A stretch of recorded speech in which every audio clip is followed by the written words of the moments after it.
नमस्कार मित्रांनो. तर आज आपण पाहणार आहोत DMER, RRB, त्यानंतर DHS आणि एम्स या चारही एक्झाममध्ये सर्वात जास्त विचारले जाणारे प्रश्न, जे तुम्हाला खूप सिंपल वाटतील, साधे वाटतील, पण खूप महत्त्वाचे आहेत. तर सुरू करूया आपण. प्रश्न क्रमांक 1. What is the normal pH of human blood? Normal pH of human blood is 7.35 to 7.45. Option क्रमांक बी म्हणजे ऑप्शन क्रमांक बी हा आपला बरोबर उत्तर आहे. पुढील प्रश्न पाहूया. प्रश्न दुसरा.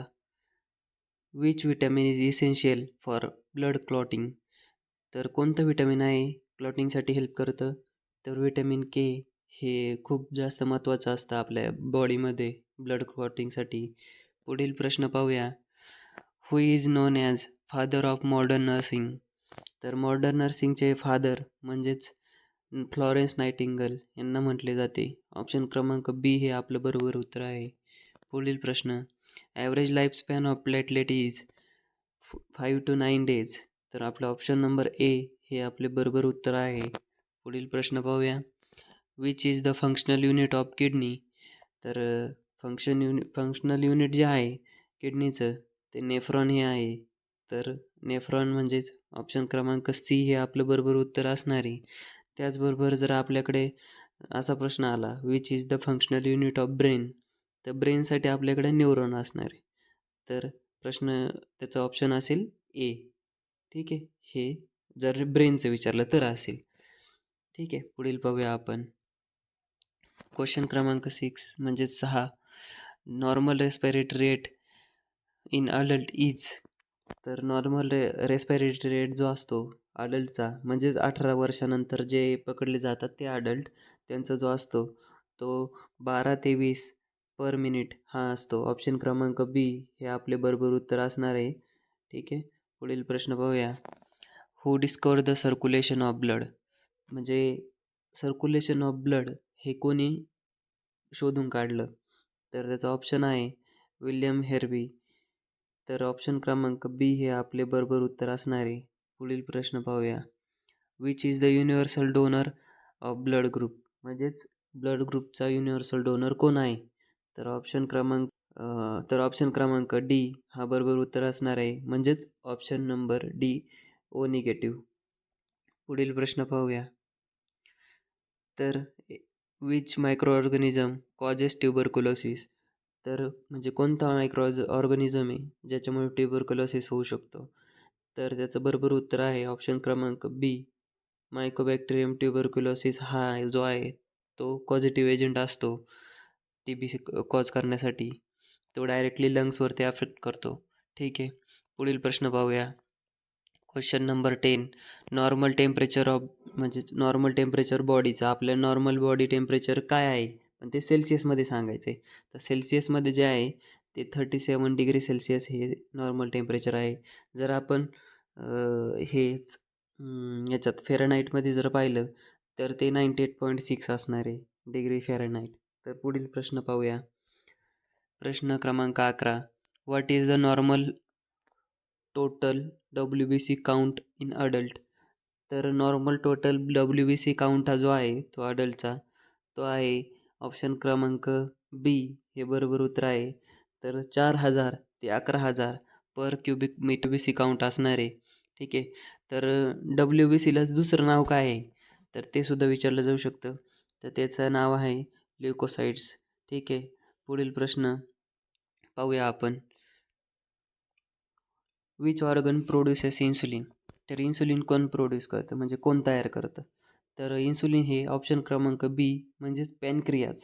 पॅनक्रियाज जे आहे ते इन्सुलिन तयार करतं. ज्या म्हणजे पॅनक्रियाजमध्ये बीटा सेल्स असतात आणि त्या इन्सुलिन प्रोड्यूस करण्यासाठी खूप हेल्पफुल असतात. म्हणजे त्यामुळे इन्सुलिन तयार होते. म्हणून आपण ऑप्शन क्रमांक बी म्हणजे पॅनक्रियाज हे बरोबर उत्तर आहे. पुढील प्रश्न पाहूया. Question number 13.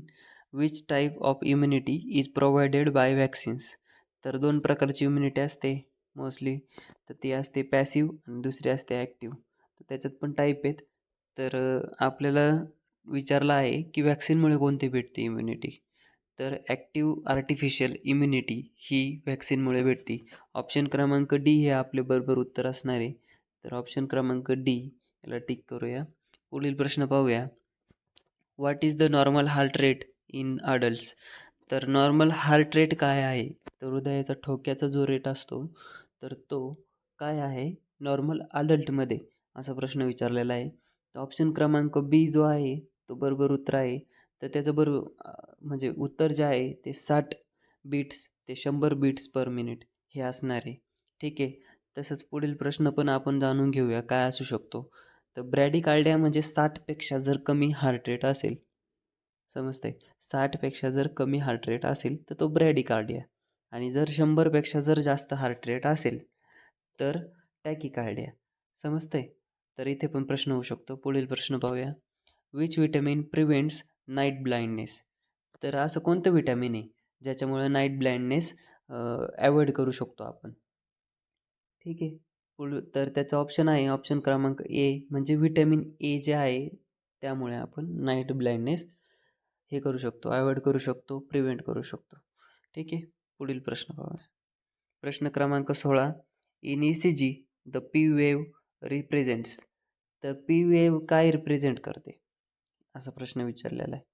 ई-सी-जीमध्ये आपल्याला माहीतच आहे क्यू-आर-एस कॉम्प्लेक्स असतं, पी-क्यू-आर-एस कॉम्प्लेक्स असतं. टी वेव्ह कधी वरती जाते म्हणजेच कधी ती एलिव्हेट होते, कधी ड्रॉप होते ते आपल्याला माहीत असलं पाहिजे. तर त्याचं बरोबर उत्तर आहे आर्ट्रियल डिपोलरायझेशन म्हणजेच ऑप्शन क्रमांक ए हे त्याचं बरोबर उत्तर आहे. ठीक आहे. तर पी वेव्ह काय करते? डिपोलरायझेशन असेल तर पी वेव्हचं तर ते कॉन्ट्रॅक्शन सांगते. क्यू-आर-एस डिपोलरायझेशन असेल तर व्हेंट्रिक्युलर डिपोलरायझेशन सांगते. टी वेव्हचं जर असेल तर व्हेंट्रिक्युलर रिपोलरायझेशन सांगते. ठीक आहे. पुढील प्रश्न पाहूया. प्रश्न क्रमांक 17. Sterilization by autoclaving is done at. म्हणजे किती टेम्परेचरवरती आणि किती मिनिटासाठी ऑटोक्लेव्ह केल्यानंतर ते कंप्लीटली स्टरलाइज होतं असा प्रश्न आहे. तर त्याचं बरोबर जे उत्तर आहे ऑप्शन क्रमांक सी हे त्याचं बरोबर उत्तर आहे. 121 डिग्री सेल्सिअस टेम्परेचरवरती 15 ते 20 मिनिटं ऑटोक्लेव्ह केल्यानंतर जे स्टरलायझेशन होतं त्यालाच ऑटोक्लेव्ह म्हणतात आणि त्याचं टेम्परेचर आपलं बरोबर उत्तर असणार आहे ऑप्शन क्रमांक सी. पुढील प्रश्न पाहूया. हू डिस्कवर पेनिसिलिन? तर पेनिसिलिन कोणी डिस्कवर केलं म्हणजे कोणी शोध लावला असा प्रश्न विचारलेला आहे. तर त्याचं बरोबर उत्तर आहे ऑप्शन बी अलेक्झांडर फ्लेमिंग. ठीक आहे. याने शोध लावला आहे 1928मध्ये शोध लावला आहे. पुढील प्रश्न पाहूया. Which is the smallest bone in the human body? तर smallest bone in the human body कोणतं आहे? तर ते आहे स्टेपिस. ऑप्शन क्रमांक बी हे आपलं बरोबर उत्तर आहे. जे मिडल इयरमध्ये असतं म्हणजे कानामध्ये असतं आणि ते smallest bone in human body असतं. ठीक आहे. पाहूया आपण. Which blood group is non as the universal recipient? म्हणजे जो ब्लड ग्रुपचे लोक सगळ्यांकडनं ब्लड घेऊ शकतात. कोणताही ब्लड ग्रुप असेल तरी ते घेऊ शकतात. असा ब्लड ग्रुप कोणता आहे? तर त्याचं बरोबर उत्तर आहे A B positive. A B पॉझिटिव्हचे जे लोक आहेत ते कोणाकडनं पण ब्लड घेऊ शकतात म्हणजेच ते युनिव्हर्सल रेसिपियंट आहेत. ऑप्शन क्रमांक सी हे बरोबर उत्तर आहे आपलं. The functional unit of nervous system is. The functional unit of nervous system is neuron. हा पण प्रश्न आधी पण तुम्हाला सांगितला होता, मी एक्सप्लेन केला होता. जिथे निफ्रॉन होतं किडनीमध्ये त्याच वेळी. पुढील प्रश्न पाहूया. तर पुढील प्रश्न पाहूया. हू डिस्कवर द एक्स-रे? म्हणजे एक्स-रे कुणी शोध लावला एक्स-रेचा? तर त्याचं बरोबर उत्तर आहे विल्हेल्म रॉन्गटन. तर ऑप्शन क्रमांक ए हा आपला बरोबर उत्तर आहे. पुढील प्रश्न पाहूया. सॉरी. हा एक्स-रेचा शोध जो आहे तो 1895 साली लागला होता. तर पुढील प्रश्न पाहूया आता. क्वेश्चन क्रमांक 23 म्हणजेच प्रश्न 23. विच ऑर्गन स्टोअर्स बाईल? तर बाईल हे कोणत्या ऑर्गनमध्ये स्टोअर केलं जातं? तर याचं बरोबर उत्तर आहे ऑप्शन क्रमांक बी म्हणजेच गॉल ब्लॅडर. ठीक आहे. तर ऑप्शन बी हे आपलं बरोबर उत्तर आहे. पुढील प्रश्न पाहूया. Normal haematocrit PCV value in males is, तर म्हणजे मेलमध्ये किती आहेत हेमॅटोक्रिटची व्हॅल्यू? तर असा प्रश्न आहे. त्याची 40 ते 54% ही त्याची बरोबर व्हॅल्यू आहे आपल्या उत्तरात. ती कुठे आहे? तर ऑप्शन क्रमांक सी हे आपले बरोबर उत्तर आहे. ठीक आहे. आणि फिमेल्समध्ये 36 ते 47% जे आहे ती सापडते. पुढील प्रश्न पाहूया. Which lobe which lobe in the brain controls vision, तर प्रश्न विचारलेला आहे कोणत्या ब्रेनचे जे लोब आहेत, तर ते कोणत्या लोबचं जे काम आहे आपलं व्हिजन कंट्रोल करण्यासाठी. त्याचं ऑप्शन आहे ऑप्शन क्रमांक सी ऑसिपिटल लोब हे त्याचं बरोबर उत्तर आहे. पुढील प्रश्न पाहूया. Normal value of haemoglobin in adult female is, म्हणजे फिमेलमध्ये नॉर्मल व्हॅल्यू किती आहे हिमोग्लोबिनची? ऑप्शन क्रमांक सी हे आपलं बरोबर उत्तर आहे. म्हणजेच 12 ते 16 ग्रॅम पर डेसिलिटर ही त्याची बरोबर व्हॅल्यू आहे. ठीक आहे. पुढील प्रश्न पाहूया. The BCG vaccine given to prevent, म्हणजेच BCG वॅक्सिन कशासाठी दिले जातं? काय अवॉइड करण्यासाठी? तर त्याचं बरोबर उत्तर आहे ट्युबरकुलोसिस, ऑप्शन नंबर सी. पुढील प्रश्न. Which part of the brain control respiration, तर ब्रेनचा कोणता पार्ट आहे जो रेस्पिरेशन कंट्रोल करण्यासाठी हेल्प करतो? ऑप्शन बी मेडुला ऑब्लिंगेटा जो आहे तो कंट्रोल करतो. आणि मेडुला ऑब्लिंगेटा हा व्हायटल्स फंक्शन खूप कंट्रोल करतो, ज्यामध्ये respiration, heart rate, blood pressure हे सुद्धा येतात. तर पुढील प्रश्न. What is the largest Gland in human body, म्हणजे सगळ्यात मोठी जी ग्लँड आहे आपल्या ह्युमन बॉडीमध्ये ती कोणती आहे? तर तिचं उत्तर आहे ऑप्शन नंबर बी लिव्हर, म्हणजेच लिव्हर ही सर्वात मोठी ग्लँड आहे ह्युमन बॉडीमधली, जिचं वजन म्हणजे एक अराउंड 1.5 kg असतं. ठीक आहे. पुढील प्रश्न पाहूया. Poliomyelitis affects which part of the body, तर पोलिओमायलायटिस कोणत्या बॉडीवरती सगळ्यात जास्त लवकर अफेक्ट करतो? तर ऑप्शन आपला जो बरोबर असणार आहे स्पायनल कॉर्ड, म्हणजेच ऑप्शन सी. ठीक आहे. तर आपण याचं एक्सप्लेनेशन सुद्धा पाहूया. पोलिओमायलायटिस म्हणजेच polio virus damages the anterior horn cells of the spinal cord leading to paralysis. ठीक आहे. तर जे हॉर्न्स ऑफ द सेल्स आहे त्याला तो डायरेक्टली डॅमेज करतो, म्हणजे अफेक्ट करतो, आणि त्यामुळे ह्युमन बॉडीला म्हणजेच फिमेल मेल यांना पॅरालिसिस होऊ शकतं. पुढील प्रश्न पाहूया. The pacemaker of the heart is, म्हणजे पेसमेकर ऑफ द हार्ट काय? तर पेसमेकर जे आहे ते SA नोड जो आहे तो आपल्या हार्टचा नॉर्मल पेसमेकर जो असतो. ठीक आहे. ऑप्शन बी हे बरोबर उत्तर आहे. पुढील प्रश्न पाहूया. Which vitamin is also non as sunshine vitamin, तर कोणतं विटॅमिन आहे ज्याला सनशाईनसुद्धा म्हणलं जातं? तर ऑप्शन नंबर सी हे बरोबर उत्तर आहे. विटॅमिन डी यालाच सनशाईन विटॅमिनसुद्धा म्हणलं जातं. का? तर कारण ते सनलाईटपासून किंवा सनलाईट एक्सपोजरपासून आपल्या ह्युमन बॉडीमध्ये सिंथेसाइज केलं जातं थ्रू स्किन. तर बरोबर उत्तर असणार आहे आपलं विटॅमिन डी. पुढील प्रश्न पाहूया. हू डिस्कवर द रेबीज वॅक्सिन, तर रेबीज वॅक्सिन कोणी डिस्कवर केलेलं आहे? तर रेबीज वॅक्सिन जे आहे ते ऑप्शन नंबर बी म्हणजेच लुईस पाश्चर यांनी डिस्कवर केलेलं आहे. 1885 साली पहिलं वॅक्सिन तयार करण्यात आलं होतं. पुढील प्रश्न पाहूया. Normal urine output in adult per day is, म्हणजे एका दिवसात एका अडल्टला किती युरिन प्रोड्यूस झाली पाहिजे किंवा तयार झाली पाहिजे त्याच्या बॉडीमधनं? तर त्याचं बरोबर उत्तर असणार आहे ऑप्शन सी 1000 ते 1500 ml जे ते इतकी युरिन तयार झाली पाहिजे, म्हणजेच 1 लिटर ते 1.5 litre. Which blood cell are called as soldiers of the body, तर सोल्जर्स ऑफ द बॉडी कोणत्या सेल्सला म्हटलं जातं? WBC. आपलं बरोबर उत्तर आहे WBC. ऑप्शन नंबर सी हे आपलं बरोबर उत्तर असणार आहे. ठीक आहे. Option number C. का? तर जे इम्युनिटी प्रोव्हाइड केलेली असते ती व्हाईट ब्लड्सनेच भेटते आपल्या बॉडीला. पुढील प्रश्न पाहूया. Which hormone रेग्युलेट्स the sleep wake cycle, म्हणजे कोणत्या हार्मोनमुळे आपली स्लीप आणि वेक सायकल ही कंट्रोल केली जाते. त्याचं बरोबर उत्तर आहे मेलाटोनिन. मेलाटोनिन हा हार्मोन डायरेक्टली अफेक्ट करतो स्लीपला. ठीक आहे. ऑप्शन नंबर ए हे आपलं बरोबर उत्तर आहे. पुढील प्रश्न पाहूया. The largest artery in human body is म्हणजे सर्वात मोठी आर्टरी कोणती ह्युमन बॉडीची? ॲओर्टा ही सर्वात मोठी आर्टरी आहे ह्युमन बॉडीमधली. ठीक आहे, समजतंय तुम्हाला? ॲओर्टा हा कुठं आहे? हार्टच्या वरती आहे, जो कर्व घेतो. तर त्यालाच सर्वात मोठी आर्टरी देखील म्हटले जाते. ठीक आहे. आणि जी ऑक्सिजनेटेड ब्लड कॅरी करते आपल्या ह्युमन बॉडीमधनं. पुढील प्रश्न पाहूया. Which condition is caused by deficiency of iodine? तर डेफिशियन्सीमुळे कोणती कंडिशन कॉज होते? तर आपलं बरोबर उत्तर आहे गॉयटर. ऑप्शन बी हे आपले बरोबर उत्तर आहे. पुढील प्रश्न पाहूया. द फर्स्ट एड म्हणजेच CPR स्टँड फॉर. CPR जो आहे तो कशासाठी स्टँड करतो म्हणजे त्याचा फुल फॉर्म काय आहे? तर कार्डिओपल्मनरी रिसक्सिटेशन हा त्याचं बरोबर उत्तर आहे. Option number A. पुढील प्रश्न पाहूया. The largest part of human brain is तर त्याचं बरोबर उत्तर आहे सेरेब्रम.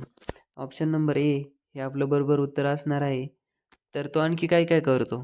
सेरेब्रम हा तो इंटेलिजन्स कंट्रोल करतो, मेमरी कंट्रोल करतो, व्हॉलंटरी ॲक्शन्स आणि सेन्सरी फंक्शन यासाठी तो खूप इम्पॉर्टंट आहे. पुढील प्रश्न पाहूया. The largest white blood cell म्हणजेच WBC इज तर मग WBCला दुसरं नाव काय आहे? मोनोसाइट्स. मोनोसाइट्ससुद्धा म्हणतात. तर ऑप्शन सी हे आपले बरोबर उत्तर आहे. पुढील प्रश्न पाहूया. प्रश्न क्रमांक 42. Which type of joint is present in shoulder? तर शोल्डरमध्ये कोणता जॉईंट असतो? तर शोल्डरमध्ये बॉल अँड सॉकेट जॉईंट असतो. ऑप्शन क्रमांक बी हे आपले बरोबर उत्तर आहे. पुढील प्रश्न पाहूया. विच ऑर्गन प्रोड्युसेस बाईल ज्यूस? तर बाईल ज्यूस कोणता ऑर्गन प्रोड्यूस करतो? लिव्हर. ठीक आहे. लिव्हर स्टोअर पण करतो. आधी आपण एक प्रश्न पाहिला होता ज्यामध्ये विचारलं होतं की बाईल कोण स्टोअर करतं? तर लिव्हर. आणि प्रोड्यूस पण कोण करतं? तर लिव्हरच. ठीक आहे. ऑप्शन बी हे आपले बरोबर उत्तर आहे. तर पुढील प्रश्न पाहूया. The normal clotting time of blood is म्हणजे ब्लड क्लॉट होण्यासाठी किती वेळ लागतो? तर त्याचं बरोबर उत्तर आहे 3 ते 8 मिनिट. आणि आपला बरोबर उत्तर आहे ऑप्शन बी 3 ते 8 मिनिट. ठीक आहे. प्रश्न 45. Which hormone is secreted by thyroid Gland? तर थायरॉइड ग्लँड कोणता हार्मोन सिक्रेट करते? तर त्याचं बरोबर उत्तर आहे थायरोक्सिन. ठीक आहे. ऑप्शन नंबर बी म्हणजेच T4T3 हार्मोन सिक्रेट करते. पुढील प्रश्न पाहूया. The first heart sound lub is produced due to तर लव हा जो आवाज आहे हार्टमध्ये तो कशामुळे तयार होतो? तर त्याचं बरोबर उत्तर आहे क्लोजर ऑफ AV व्हॉल्व्स. तर ऑप्शन नंबर बी हे आपलं बरोबर उत्तर असणार आहे. पुढील प्रश्न पाहूया. The study of tissue is called म्हणजे स्टडी ऑफ टिश्यू काय म्हटलं जातं? तर त्याची टर्म काय आहे? कशाला म्हटलं जातं? तर हिस्टोलॉजी हे त्याचं बरोबर उत्तर आहे. ऑप्शन नंबर सी हे आपलं बरोबर उत्तर असणार आहे. Which part of the eye is responsible for vision in dim light? तर रॉड्स हे त्याचं बरोबर उत्तर आहे. तर ऑप्शन नंबर बी हे आपलं बरोबर उत्तर असणार आहे. पुढील प्रश्न पाहूया. The fluid that surrounds the foetus during pregnancy is म्हणजे त्याचं जे बरोबर उत्तर असणार आहे option number C amniotic fluid हे असतं. तर त्याचं काम काय? प्रोटेक्ट करतं. त्याच्यानंतर एक सॅक असते ज्यामध्ये ते टेम्परेचर मेंटेनन्स करतं. Required amount of nutrients provide करतं. शॉक ऑब्झर्व करतं. ठीक आहे. हे त्याचे फंक्शन्स आहेत एमनोटिक फ्लुइडचे. पुढील प्रश्न पाहूया. Rickets is cause by deficiency of तर रिकेट्स कशामुळे होतात? तर रिकेट्स हा आजार जो आहे तो व्हिटॅमिन डी डेफिशियन्सीमुळे होतो. तर ऑप्शन नंबर डी हा आपलं बरोबर उत्तर असणार आहे. ठीक आहे. अशाच प्रकारे आपण आज इथे 50 क्वेश्चन पाहिलेले आहेत. तर पुढील 50 क्वेश्चन पाहण्यासाठी आणि नवीन नवीन व्हिडिओज नवीन नवीन टॉपिकवरती महत्त्वाचे प्रश्न पाहण्यासाठी आपण ह्या चॅनलला सबस्क्राईब करा, लाईक करा आणि आपल्या मित्रांसोबत हा व्हिडिओ नक्की शेअर करा आणि बेल आयकॉन दाबायला विसरू नका. जेणेकरून मी पुढचे जे व्हिडिओ टाकणार आहे किंवा आपल्याला जे नवीन व्हिडिओबद्दल माहिती भेटणार आहे ती सर्वात आधी भेटेल. Thank you so much.